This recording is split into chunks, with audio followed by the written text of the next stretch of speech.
Good evening. Welcome to Scary Stories. I am your host, Albert Einstein. Tonight's story comes from Spooky Pennsylvania, by Schlosser. This tale is called Axe Murder Hollow.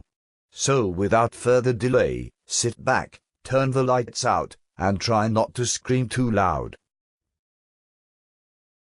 Susan and Ned were driving through a wooded empty section of highway. Lightning flashed, thunder roared, the sky went dark in the torrential downpour. "We'd better stop," said Susan. Ned nodded his head in agreement. He stepped on the brake, and suddenly the car started to slide on the slick pavement. They plunged off the road and slid to a halt at the bottom of an incline.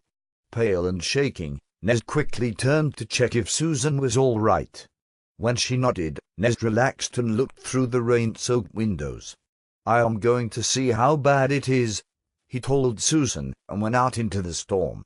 She saw his blurry figure in the headlight, walking around the front of the car. A moment later, he jumped in beside her, soaking wet. "The car's not badly damaged, but we're wheel-deep in mud," he said. "I am going to have to go for help." Susan swallowed nervously. "There will be no quick rescue here." He told her to turn off the headlights and lock the doors until he returned. Axe Murder Hollow. Although Ned hadn't said the name aloud, they both knew what he had been thinking when he told her to lock the car. This was the place where a man had once taken an axe and hacked his wife to death in a jealous rage over an alleged affair. Supposedly, the axe-wielding spirit of the husband continued to haunt this section of the road. Outside the car, Susan heard a shriek, a loud thump, and a strange gurgling noise. But she couldn't see anything in the darkness. Frightened, she shrank down into her seat. She sat in silence for a while, and then she noticed another sound. Bump, bump, bump. It was a soft sound, like something being blown by the wind. Suddenly, the car was illuminated by a bright light. An official-sounding voice told her to get out of the car. Ned must have found a police officer.